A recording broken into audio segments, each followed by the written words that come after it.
अस्सलाम वालेकुम dear viewers, मैं हूं Waheed Wazir. Welcome to my YouTube channel. तो इस वीडियो में हम डिस्कस करने वाले हैं इमर्जेंस ऑफ सेल थ्योरी, यानी सेल थ्योरी किस तरह पेश की गई थी, कौन कौन से साइंटिस्ट ने सेल थ्योरी पेश करने में रोल प्ले किया है। तो यहाँ पर ये नोट कर ले, इस टॉपिक का हर सेंटेंस एमसीक्यूज हैं। तो ये जो टर्म है सेल, इसको for the first time use किया था रॉबर्ट हॉक ने, यानी जब रॉबर्ट हॉक 1665 में कॉर्क सेल्स को स्टडी कर रहा था माइक्रोस्कोप के थ्रू। कॉर्क सेल जो है ये प्लांट सेल हैं, तो उस दौरान रॉबर्ट हॉक ने ये टर्म सेल यूज किया था। और साथ साथ ये भी कहा था कि सेल जो है ये एम्प्टी चैम्बर है। रॉबर्ट हॉक ने जो माइक्रोस्कोप यूज किया था उसकी जो मैग्निफिकेशन पावर थी वो 30x थी, यानी वो किसी ऑब्जेक्ट की साइज को 30 गुना तक इंक्रीज कर सकता था।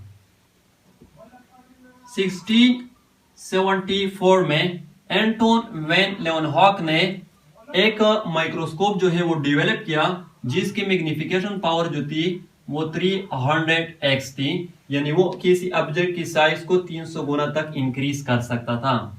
तो लेवनहॉक ने अपने ही माइक्रोस्कोप के थ्रू पोल्ड वाटर को ऑब्जर्व किए। तो पोल्ड वाटर में उसने देखा कि यूनिसेलुलर ऑर्गेनिज्म जो थे वो स्विमिंग कर रहे थे, और उस यूनिसेलुलर ऑर्गेनिज्म को लेवनहॉक ने नाम दिया एनिमल्क्यूल्स, यानी ये भी एमसीक्यूज हैं। यूनिसेलुलर ऑर्गेनिज्म को फॉर द फर्स्ट टाइम किसने ऑब्जर्व किए थे? एंटोन वैन लेवनहॉक ने। 1809 में जॉन बटिस्ट डिलेमार्क ये एनिमल और प्लांट्स की डिफरेंट पार्ट्स को स्टडी कर रहा था। तो उस दौरान डिलेमार्क ने कहा कि जितने भी लिविंग ऑर्गेनिज्म हैं सब के सब सेलुलर टिश्यू से बने हुए हैं।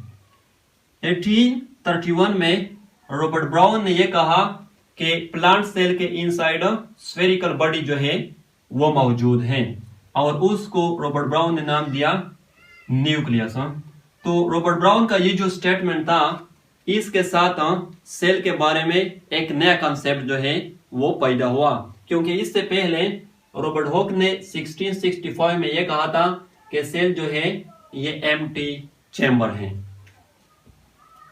1838 में मथियस श्लाइडन ये एक बोटेनिस्ट था, इसने ये कहा कि जितने भी प्लांट्स हैं सब के सब सेल से बने हुए हैं।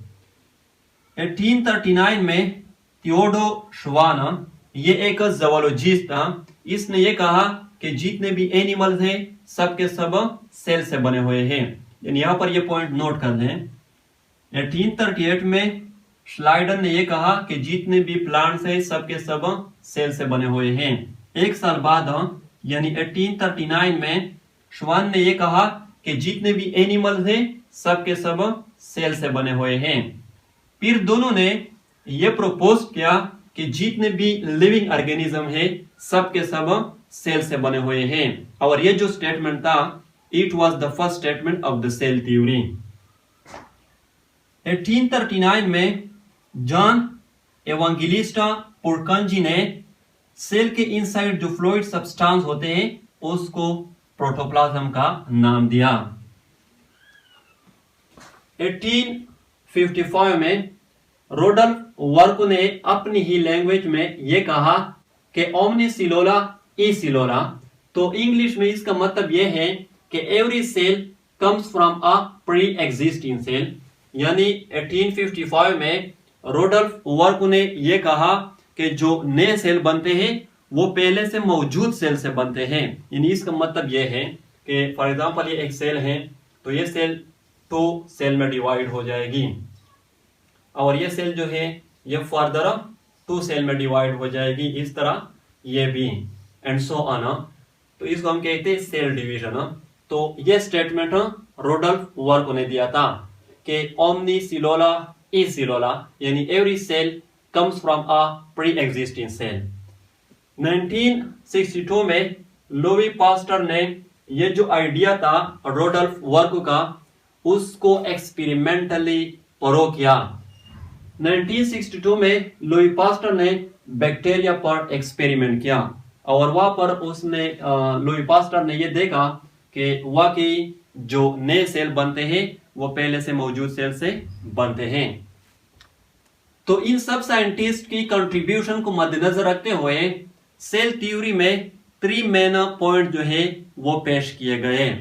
फर्स्ट जो पॉइंट है वो ये है कि all animals and plants are made up of cell, यानी जितने भी एनिमल्स हैं और प्लांट्स हैं सब के सब सेल से बने होते हैं।